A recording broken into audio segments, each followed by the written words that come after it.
사진으로 살펴보는 한 주간의 주요 뉴스 클릭 베스트 컷 김나연입니다. 올 봄에 유독 참 비 소식이 잦은데요. 덕분에 봄 가뭄 걱정은 덜 수 있을 것 같습니다. 과연 오늘은 어떤 사진들을 만나볼 수 있을지 여담뉴스TV 사회부 김종성 기자와 함께 확인해 보도록 하겠습니다. 김 기자 어서 오세요. 네, 안녕하세요. 이번 주에도 정말 우리 사회를 놀라게 한 그런 일들이 상당히 많았습니다. 저희가 그 놀라게 하는 소식들은 좀 뒤에 살펴보도록 하고요. 좀 웃음이 나는 그런 소식부터 살펴보도록 할까요? 네, 그럼 첫 사진, 재미난 사진이라고 하는데요. 얼른 만나보도록 하겠습니다. 네, 정말 보기만 해도 네. 참 웃음이 나오는 기분 좋은 사진인 것 같습니다. 남자분이 이렇게 여장을 하고 여성분을 업고 뛰고 있는 것 같은데 어떤 대회에 참가한 건가요? 해외 토픽을 통해서 많이 소개됐던 장면이기도 한데 네. 그 철이 왔나 봅니다. 지난 8일 영국 서리주에 위치한 도킹이라는 곳에서 촬영한 사진입니다. 이날 열린 아내 업고 달리기 대회에서 참가자들이 장애물을 뛰어넘으면서 이렇게 레이스를 펼치고 있습니다. 남편이 아내를 업고 380m 결승 지점까지 달려 가장 일찍 도착하는 부부가 우승하는 경기인데요. 레이스가 펼쳐진 잔디밭 위 곳곳에는 건초 더미 등 장애물이 설치되어 있어서 박진감이 넘치는 것이 특징입니다. 남편의 체력이 가장 중요하지만 이 뛰는 동안 몸이 흔들리지 않도록 아내가 균형을 잘 맞춰주는 호흡 또한 아주 중요한 대회라고 그렇게 볼 수 있죠. 예, 이 아내를 업거나 목마를 태우고 달리는 부부도 있지만 여기 이렇게 이 사진에서 볼 수 있듯이 다리를 위쪽으로 향하게 해서 이 자세로 달리는 게 가장 좀 유리한 자세라는 이야기도 있다고 하더라고요. 네, 보시면은 팔로 감싸고 있고 다리로 얼굴 쪽으로 고정을 해놓지 않았습니까? 그러니까 흔들림도 없고 밀착 딱 되게 해서 움직이지 않도록. 안정적인 자세인가 봅니다. 그렇습니다. 흔들림이 덜한 자세라고 할 수 있죠. 이 대회가 어떻게 해서 열리게 됐는지 이것도 궁금하거든요. 네네. 이 아내 업고 달리기 대회가 1992년 핀란드에서 처음 시작됐다고 하는데요. 이웃 마을 여자를 훔쳐온다. 스칸디나비아 전통이라고 하는데 이 전통에서 유래가 됐다고 합니다.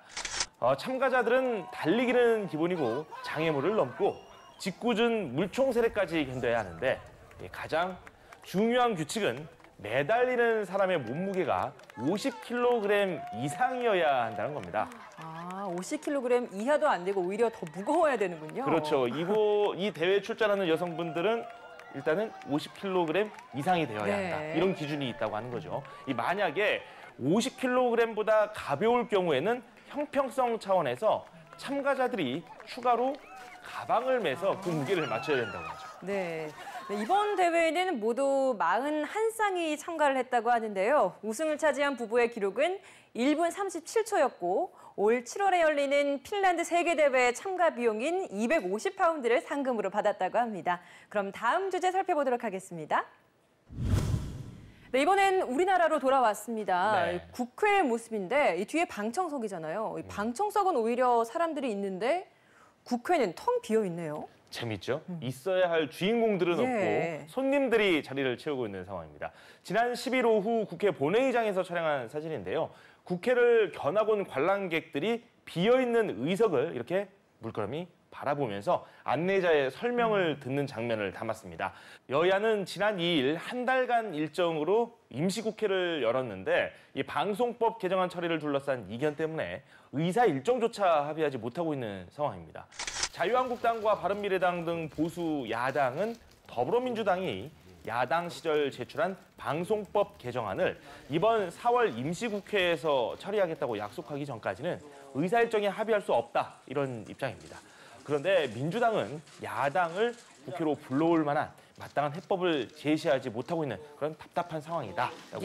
여야 모두 국회 파행 책임이 상대방에게 있다라면서 떠넘기기 공방을 계속하고 있죠. 네, 그렇습니다. 일단 주도권을 잡아야 하기 때문에 상대에 대한 비판을 좀 많이 하고 있는 상황입니다. 당초 9일로 예정됐던 이낙연 총리의 추가 경정 예산안 시정연설 청취를 위한 본회의 개최가 불발된 데 이어 10일부터 시작하기로 한 대정부 질문도 일단 무산이 됐습니다. 임시국회 공전과 맞물려 개헌 협상도 속도를 내지 못하고 있는데요. 최대 쟁점인 총리 선출 문제에 대해서 여야가 평행선을 달리고 있기 때문입니다. 문재인 대통령이 발의한 대통령 4년 연임제를 골자로 한 개헌안을 당론으로 채택한 민주당. 이 총리 임명 절차를 현행대로 해야 한다는 입장인데 한국당은 국회가 총리 선출권을 가져야 한다고 맞서고 있고 헌법 불합치 판결을 받은 국민투표법 개정 문제에는 손도 대지 못하고 있는 상황입니다. 수많은 민생 법안 역시 소관 상임위 그리고 법사위에 묶여있는 아주 답답한 상태가 계속해서 이어지고 있는 겁니다. 여야는 조속히 임시국회를 정상화하고 방송법 개정 등 쟁점은 상임위에서 논의하는 게 순리라는 점을 알아야 할 겁니다. 임시국회를 공전시키면서 내탁 공방을 벌이는 정치권을 향한 국민들의 따가운 시선, 더는 외면하면 안 될 겁니다. 그럼 다음 주제 살펴보도록 하겠습니다. 네, 이번 한 주 참 이 사람에게 많은 카메라가 쏠렸습니다. 김기식 금융감독원장인데 여전히 이 사진에서도 많은 취재진에 둘러싸여 있는 그런 모습이네요. 네, 본인도 할 말이 참 많을 겁니다. 이렇게 직접 표현을 하는 장면까지 잡혔는데 지난 10일 촬영한 사진이죠. 서울 영등포구 한국금융투자협회에서 촬영한 사진입니다. 내부 통제 강화를 위한 증권사 대표이사 간담회를 마친 김기식 금융감독원장이 취재진에 이렇게 둘러싸여서 질문을 받고 있는 모습입니다. 국회의원 시절 피감기관 돈으로 외유성 출장을 다녀왔다. 이런 논란이 본인의 해명에도 오히려 더 커지고 있는 상황입니다. 금융기관을 감독하는 금감원장 자리는 고도의 도덕성이 요구되는 자리라고 할 수 있죠. 이 전임 최응식 원장이 채용비리 의혹에 연루돼서 자리에서 물러나지 않았습니까? 이런 도덕성 논란에 휘말린 것 자체가 큰 충격이었는데 이 참여연대 출신 시민운동가이자 국회의원을 지낸 정치인인 김 원장이 금감원장에 임명되면서 그의 성품과 경력으로 볼 때 당면 과제인 금융개혁을 강력하게 주도할 것이란 그런 기대가 컸습니다. 상황이 이렇다 보니까 김기식 금융감독원장에 대해서 자유한국당과 바른미래당이 검찰에 뇌물수수 혐의로 처벌을 해달라라면서 고발장까지 제출을 했죠. 네, 말 그대로 집중포화가 쏟아지는 셈인데요. 이 자유한국당 그리고 바른미래당 등 야당은 당시 기묘한 의정 현안이 없었는데도 김 원장이 감독 대상 기관들의 자금으로 외유성, 로비성 출장을 다녔다면서 김 원장을 뇌물수수 등으로 처벌해야 한다고 주장했습니다. 특히 대외경제정책연구원의 경우 김 원장이 미국과 유럽 출장을 다녀오고 나서 국회 유럽사무소 개설에 도움을 준 정황이 있다면서 대가 관계가 존재한다는 입장을 내놓기도 했습니다. 김 원장은 출장 후 해당 기관과 관련된 공적인 업무를 처리할 때 소신과 원칙에 따라 엄정하게 처리했고 관련 기관에 오해를 살 만한 혜택을 준 사실도 없다는 공식 입장을 내놓기도 했습니다. 법조계에서는 논란이 된 해외 출장이 소관 상임위원회 통상적인 직무와 관련성이 있다고 볼 수 있는지에 대한 판단에 따라 처분 결과가 갈릴 것이다. 이런 관측을 내놓기도 했습니다. 청와대는 국민 정서와 눈높이에 부합하지 않는 부적절한 행동이 있었다는 점은 인정하면서도 직을 그만둘 정도의 결격 사유로 보긴 어렵다는 입장인데요. 스스로 관대한 잣대를 들이대는 게 아니냐는 비판이 진보 진영 내부에서까지 제기되면서 진화가 녹록진 않아 보입니다. 그럼 다음 주제 살펴보도록 하겠습니다. 네, 이명박 전 대통령 변호를 맡은 강훈 변호사죠. 어딘가로 걸어가고 있는 것 같은데요. 사진 설명이 좀 필요할 것 같아요. 네, 그렇습니다. 지난 10일 송파구 서울 동부구치소에서 촬영한 사진인데요. 이명박 전 대통령의 변호인인 강훈 변호사가 접견을 마친 이후 밖으로 나서고 있는 모습입니다. 이 전 대통령은 지난달 23일 구속된 이후 검찰이 3차례에 걸쳐 구치소 방문 조사를 시도했지만 공정한 수사를 기대하기 어렵다는 이유로 이 검사와의 면담 자체를 거부해왔습니다. 검찰은 지난 9일 110억 원대 뇌물수수와 350억 원대 다스 횡령 등의 혐의로 구속된 이명박 전 대통령을 재판에 넘겼습니다. 네, 이명박 전 대통령이 이렇게 재판에 넘겨지면서 헌정사상 형사법정에서는 역대 4번째 대통령으로 남게 됐죠. 네, 그렇습니다. 1995년 말 전두환 노태우 전 대통령이 구속 상태로 재판에 넘겨진 후 23년 만에 전직 대통령 2명의 재판이 같은 법원에서 열리는 비극적 상황이 재현됐습니다. 이 전두환 노태우 전 대통령은 1995년 12월 21일 함께 구속 기소돼 같은 법정에 나란히 재판을 받기도 했습니다. 이 전 대통령의 혐의는 110억 원대 뇌물수수와 350억 원의 횡령 등 16개에 달합니다. 이 서울중앙지검 수사팀은 특정범죄 가중처벌법상 뇌물수수, 국고손실, 조세포탈, 특정경제범죄 가중처벌법상 횡령, 정치자금 부정수수, 직권남용 권리행사 방해, 대통령 기록물 관리법 위반 등의 혐의로 이 전 대통령을 구속 기소했습니다. 네, 참 많은 혐의가 적시된 것 같은데 뇌물수수 등의 혐의로 재판에 넘겨지면서 검찰 측과 혐의를 전면 부인하고 있는 이 전 대통령 사이에 치열한 법정 공방이 예상될 수밖에 없는 상황입니다. 재판에서는 다스의 진짜 주인이 누구냐 이 부분이 최대 쟁점이 될 것 같습니다. 그럼 다음 주제 살펴보도록 하겠습니다. 바닥에 너무 많은 박스들이 이렇게 쌓여 있습니다. 네. 이번 주에 또 논란이 됐던 것 중에 하나가 바로 이 택배 논란이었죠. 그렇죠. 이걸 좀 어떻게 봐야 할지 잘 모르겠습니다. 예. 지난 10일 오후 경기도 남양주시 다산신도시의 한 아파트에서 촬영한 사진인데요. 택배 차량 지상 진입을 통제하면서 논란이 일고 있는 바로 그곳입니다.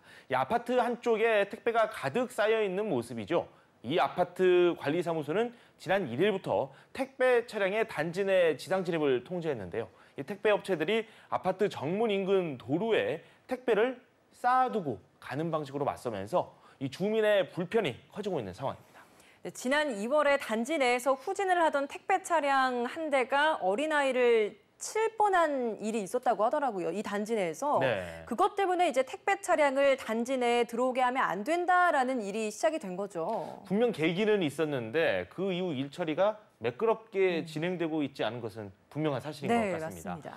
관리사무소가 택배업체들의 이 지하 주차장을 이용하거나 정문이나 측문에 주차한 후 카트로 배달을 해달라 이렇게 요구를 했는데요.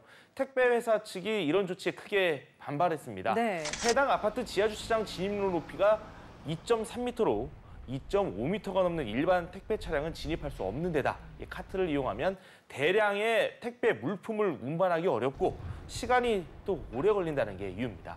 이 사연은 각종 SNS를 통해 커지면서 논란거리가 됐는데 특히 관리사무소 측에서 주민을 상대로 배포한 안내문 내용이 함께 퍼지며 이 논란에 불을 지폈습니다. 어떤 내용이 있었나요? 네, 이 관리사무소가 배포한 안내문에 이런 내용이 있었습니다. 택배기사가 정문으로 택배를 찾으러 오라고 하거나 놓고 간다고 전화나 문자가 오면 파킹 후 카트로 배달이 가능한데 그걸 왜 찾으러 가야 하죠? 그건 기사님 업무 아닌가요? 이렇게 응대를 하라는 내용이 담겼는데요. 입주민들이 이용하는 한 연합 카페에 이런 글들이 올라왔습니다. 집값이 더 오를 거다. 언론에 됩니다. 많이 홍보가 되니까. 그렇죠. 예. 그리고 비판 여론은 금방 잊을 테니까 걱정 마라. 이런 댓글이 달려서 논란을 더 키우기도 했습니다. 예. 속사정을 살펴보면 전적으로 누구의 잘못인지를 가리기는 참 쉽지 않아 보입니다. 이 모든 게 주차장을 낮게 판 건설사 탓이라는 이야기까지 나오고 있는데요. 해결책을 찾기 위해서는 모두의 양보와 배려가 필요하다는 것, 이것 하나만은 분명해 보입니다. 그럼 다음 주제 살펴보도록 하겠습니다. 네, 김상곤 사회부총리 겸 교육부 장관입니다. 이번 주에 아주 중요한 발표를 또 했습니다. 네, 많은 학부모들이 관심을 보일 만한 내용이었죠. 지난 11일 오전 서울 종로구에 위치한 정부 서울청사 별관에서 촬영한 사진인데요. 김상곤 사회부총리 겸 교육부 장관이 2022학년도 대학 입시제도 개편 시안을 발표하고 있는 모습입니다.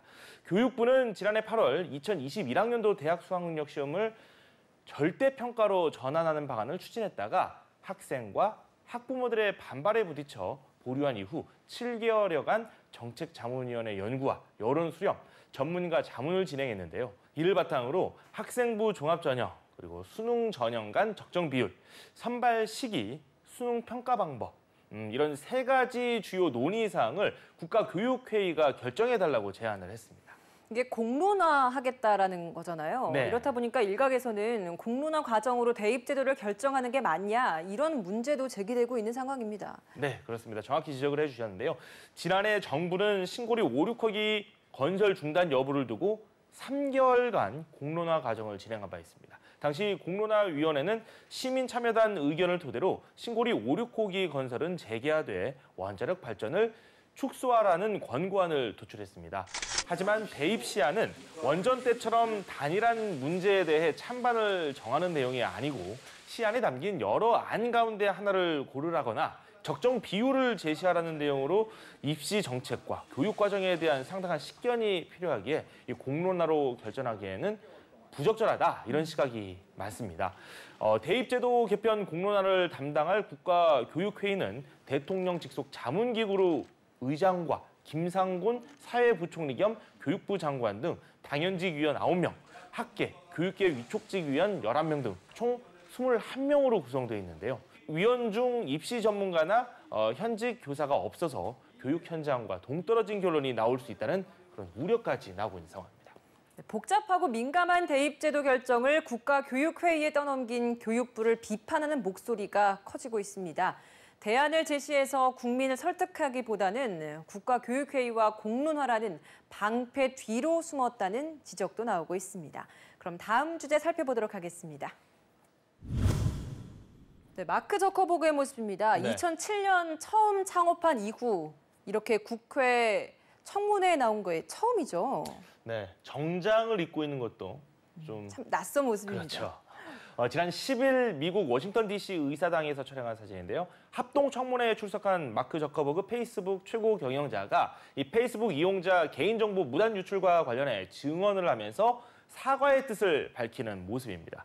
저커버그는 그동안 자신의 결혼식, 하버드대 연설 등을 제외하면 티셔츠 그리고 청바지를 고집한 바 있는데 네. 트레이드 마크였던 그 복장을 포기하고 워싱턴 DC의 모습을 드러내서 많은 화제를 모았습니다.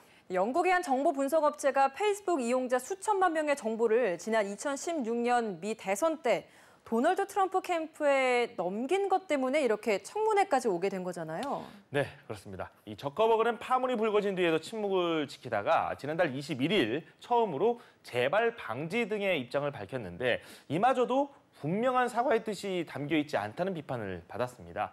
그 결과 페이스북의 주가가 폭락하고 각국 의회와 당국이 조사에 착수하면서 압박 수위를 높이자 저커버그는 신문에 죄송하다면서 전면 광고를 낸 바 있습니다. 네. 이번 의회 청문회에서 두 번째 사과의 뜻을 밝히게 된 건데요.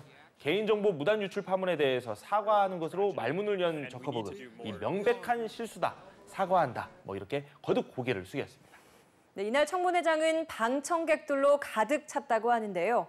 미국의 주요 언론들은 저커버그가 청문회에서 난타를 당하면서도 비교적 선방했다는 평가를 내렸습니다. 그럼 오늘의 마지막 주제 살펴보도록 하겠습니다. 네, 빈 강의실이 눈에 띄는데요. 여기 네. 곳곳에 작은 초상화도 책상에 하나씩 놓여 있는 것 같고요. 네.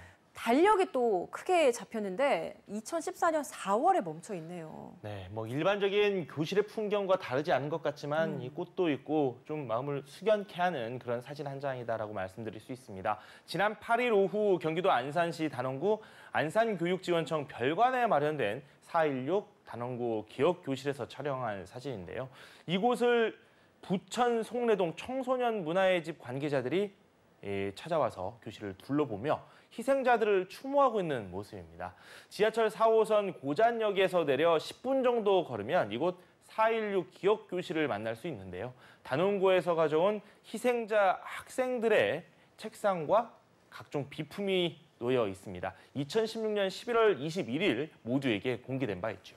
네, 세월호 참사 4주기를 맞아서 안산에서는 시민들이 참여하는 다양한 추모 행사가 열릴 예정이라고 하는데 어떤 행사들이 열리나요? 네, 이번 추모 행사는 기억, 공연, 전시, 희망, 그리고 추모 이렇게 5가지 테마로 꾸며지는 것이 특징인데요. 세월호 4주기 추모 행사는 16일 오후 3시에 화랑유원지 정부합동 분향소에서 열리는 합동 연결식을 끝으로 마무리됩니다. 이 5천여 명의 참석자들은 추모 공연과 헌화, 분향으로 희생자들을 떠나보낼 예정이고 이번 연결식 이후에는 세월호 참사 이후 4년간 화랑유원지에서 자리를 지켜온 정부 합동 분향소도 철거됩니다. 합동 분향소는 세월호 참사 13일 만인 2014년 4월 29일 화랑유원지 내 제2주차장에 세워졌는데요. 그동안 합동 분향소를 방문한 추모객이 72만 명이 넘는다고 합니다.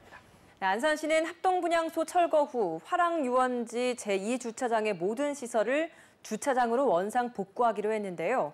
이후 화랑유원지 내 부지를 선정해서 추모공원을 조성할 계획이라고 합니다.